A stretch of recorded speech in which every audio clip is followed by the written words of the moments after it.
हरि ओम। इदं राष्ट्राय इदं नमः। आप सभी लोगों का स्वागत है पथिक संदेश लेख पाठन अभियान के इस नए अंक में, जहां पर हम आज पुनः प्रकृति से संबंधित जो लेख लिखे हुए हैं उन पर चर्चा करेंगे। इस माह प्रकृति को समर्पित पथिक संदेश पत्रिका के लेख हैं। उन्हीं में से एक लेख जो ये रेखांकित करता है कि हमारे ऋषियों, मुनियों, महात्माओं, संतों ने प्रकृति के वंदन, प्रकृति के संरक्षण और प्रकृति से प्रेम के कैसे कैसे उदाहरण प्रस्तुत किए और किस तरीके से हमें प्रेरित किया। उसी के साथ साथ हमारे वेद, पुराण, उपनिषद, स्मृतियाँ और अन्य ग्रंथों में किस तरह प्रकृति से पूजा, प्रकृति से प्रेम, प्रकृति की पूजा और अन्य जो जीव जंतु हैं उनका सम्मान करना हमारी संस्कृति का हिस्सा रहा है। उसके बारे में उसका उल्लेख हमारे ग्रंथों में भी हुआ है। उसी की चर्चा हम आज करेंगे। उसका उद्धरण पथिक संदेश पत्रिका में दिया गया है। सबको पढ़ना ज़रूरी है और आना भी चाहिए। हम लोग जो अंधानुकरण पश्चिमी सभ्यताओं का कर रहे होते हैं, क्योंकि हम एक बात तो मान सकते हैं कि उनके पास इतना बृहद ज्ञान उस समय नहीं रहा होगा कि प्रकृति की पूजा की जाती है, प्रकृति का दोहन नहीं, उसके सापेक्ष मानव सभ्यता का विकास संभव है, हुआ है और ऐसा ही होगा। वरन इसके कि प्रकृति का दोहन करके मानव सभ्यता का विकास, पिछले 500 सालों में पश्चिमी सभ्यता के नेतृत्व में जो विकास का मॉडल आया है, उसने सबसे ज़्यादा जो हानि पहुंचाई है वो प्रकृति को पहुंचाई है। क्योंकि उनके पास वह नॉलेज बेस, कह सकते जो ज्ञान का भंडार है, जो श्रुतियों स्मृतियों से होता हुआ हमारे ऋषि मुनियों ने जन जन तक पहुंचाने का प्रयास किया, अपने जीवन से के उदाहरणों से उसको जीने का प्रयास किया, वो उनके पास नहीं था। परंतु हमारी सभ्यता हमेशा प्रकृति के संरक्षण की बात करती है और जो प्रकृति के संरक्षण की बात करती है, ऐसी महान सभ्यता का हमने अनुसरण करना बीच में छोड़ दिया था। आज पुनः आवश्यकता है कि हम अपने स्वत्व को पहचानें एवं आने वाले समय में जब भारत के नेतृत्व में विश्व आगे बढ़ रहा होगा, उस समय हम अपने इन मूल्यों को साथ में लेकर चलें। तो इसी प्रेरणा के साथ आज के इस लेख को हम पढ़ते हैं। बाबा देवराहा बाबा एक सिद्ध संत वृंदावन की धरती में रहे हैं, तो उनका एक संस्मरण हमारे ऋषि मुनियों ने अपने जीवन में उतार कर हमें शिक्षा दी है। जो अच्छी बातें हैं उनको अपने जीवन में उतार कर जी कर हमें शिक्षा देने का प्रयास किया है। ये महान संतों ने हमें किस तरह सिखाया, उसका एक संस्मरण है। देवराहा बाबा का वृक्ष प्रेम। सन 1987 की बात है। वृंदावन में यमुना किनारे मचान पर बैठे देवराहा बाबा अपने भक्तों के साथ विचार चर्चा कर रहे थे। तभी प्रशासनिक अधिकारियों का एक काफिला वहां आ पहुंचा और चारों ओर अफरा तफरी मच गई। एक वरिष्ठ अधिकारी बाबा जी के पास आए और प्रणाम करने के बाद बताया कि यहाँ प्रधानमंत्री राजीव गांधी आने वाले हैं। इस पर बाबा जी कुछ नहीं बोले। अधिकारी ने बताया कि प्रधानमंत्री के हेलीकॉप्टर को उतारने के लिए यहाँ हेलीपैड बनाना पड़ेगा और जिसके लिए कुछ पेड़ काटे जाएंगे। इस पर देवराहा बाबा गुस्सा हो गए और उन्होंने अधिकारियों से कहा कि प्रधानमंत्री यहाँ आकर चले जाएंगे और तुम लोग भी अपनी ड्यूटी निभाकर चलते बनोगे। इसमें इन पेड़ों का क्या कसूर है? ये वृक्ष नहीं बल्कि मेरे साथी हैं। कल इन्होंने मेरे से ये सवाल पूछ लिया तो मैं क्या जवाब दूंगा? बाबा जी ने उस अधिकारी से कहा, तुम निश्चिंत होकर जाओ, तुम्हारे प्रधानमंत्री यहाँ नहीं आएंगे। बाबा जी की वाणी देववाणी सिद्ध हुई। कुछ ही समय बाद प्रशासन को प्रधानमंत्री कार्यालय से फ़ोन आ गया कि प्रधानमंत्री का यहाँ का दौरा टल गया है। यह समाचार सुनकर देवराहा बाबा ने राहत की सांस ली। ये छोटा सा प्रसंग है कि पेड़ पौधों को मैं क्या जवाब दूंगा, चूँकि बाबा तो सिद्ध संत थे। वो जिस जिस सहजता से हम मानवों से बात कर सकते थे, उनकी ऐसी परम सिद्धि थी कि वो पेड़ पौधों और जो जीव जंतुओं से भी उसी तरह संवाद स्थापित कर सकते थे। ये सिद्धि उनके पास थी। कई उदाहरण आते हैं कि एक बार हाथी का उदाहरण आता है कि कोई हाथी मदमस्त हो गया और वो उत्पात मचाने लगा, तो बाबा जी के पास उसको ले आए। तो बाबा जी ने उसको आदेश देकर शांत कराया कि बच्चा बैठ जा, इस तरीके का। तो वो उनके पास सिद्धियाँ थी, वो तो सिद्ध संत थे। उन्होंने पहले कह दिया कि पेड़ों को काटने की आवश्यकता नहीं है, आपके प्रधानमंत्री नहीं आने वाले। परंतु ये एक बात को रेखांकित करता है कि वृक्ष का जीवन में कितना महत्व होना चाहिए। उन महात्मा ने उसको अपने जीवन में, उसका अपने जीवन से संबद्ध करके उस घटना का से हमें प्रेरणा मिलती है कि हमें वृक्षों का कितना मान करना चाहिए।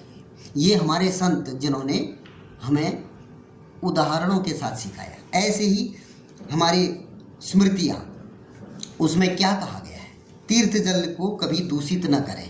उसमें लिखा गया है, अम्ब नक्षोभये गंगे पादेनोत्सादयन्त येन च नाचरेत प्लवन क्रीड़ा न गंडूषम जले विक्षेत अन्योन्य न विक्षेत तोयम न देह मल मुत्सृजेत न कुत्सेद अम्बु तीर्थ मन्यत तत्र न कीर्तयेत। सांडिल्य स्मृति में लिखा हुआ है। इसका अर्थ है कि तीर्थ के जल को शरीर के अंगों द्वारा क्षोभित न करें और न पांव से जल को उछालें, तैरने आदि की जल क्रीड़ा न करें, कुल्ले का जल तीर्थ जल में न छोड़ें, परस्पर जल उछालने की क्रीड़ा न करें, न शरीर के मल को जल में छोड़ें, किसी भी प्रकार की ऐसी कोई भी क्रिया न करें जिससे जल दूषित हो। ये हमारा शास्त्रों का आदेश है। ये आदेश अगर हम सतत मानते रहते तो क्या हम ऐसा कोई कार्य करते जो तीर्थ के जलों को दूषित करता? नहीं करते। ऐसे ही एक दूसरे अंश में श्रीमद् भागवत में आदेश है कि पर्यावरण के प्रति भगवत भाव रखना चाहिए। खम वायुमग्निम सलिलम महीम च ज्योतिषी सत्वानि दिशो रुद्मादीन सरित समुद्रांश्च हरे शरीरम यत् किंच भूतम प्रणमेदन्यः।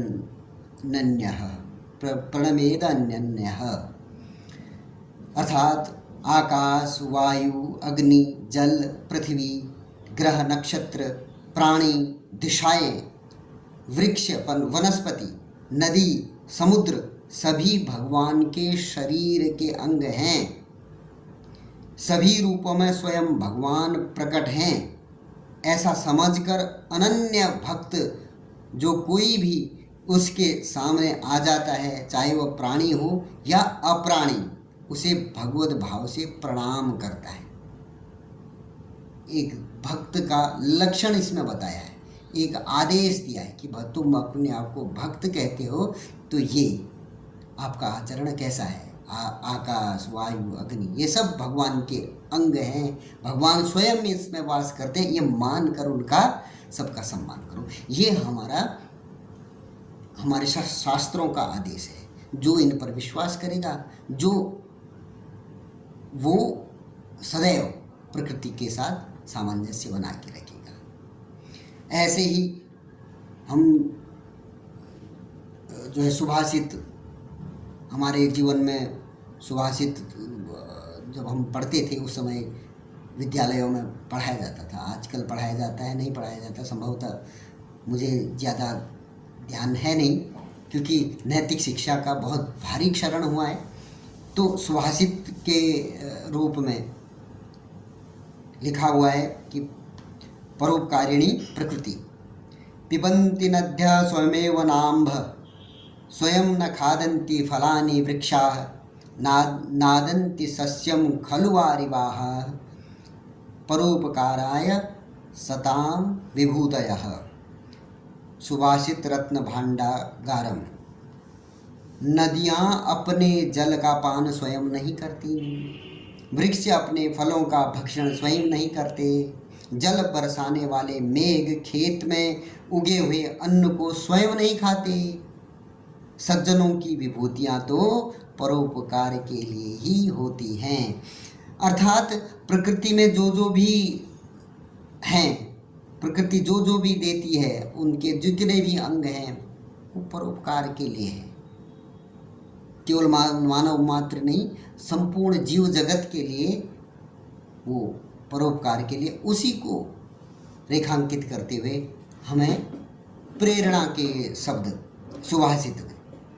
ऐसे ही हमारे राष्ट्र कवि मैथिली शरण गुप्त जी ने गौ माता और गौवंश के बारे में लिखा हुआ है, कृषि और गौवंश के बारे में।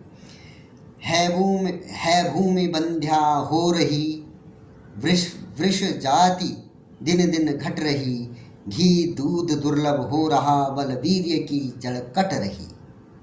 गौवंश के उपकार की सब ओर आज पुकार है, तो भी यहाँ उसका निरंतर हो रहा संहार है। हमारे कवि, हमारे मनीषी कितने चिंतित, हमारी आज की स्थितियों से कितने चिंतित थे। जिस देश में गौ माता को पूजा जाता है, उस देश में गौवंश की हत्या होती है, कितना दुखद।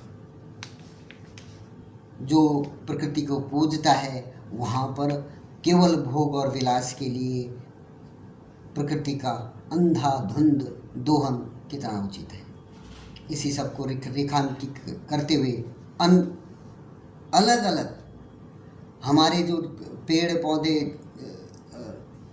नदियाँ, पहाड़, इनको भी साधु की संज्ञा या साधु को इनकी संज्ञा दी जाती है।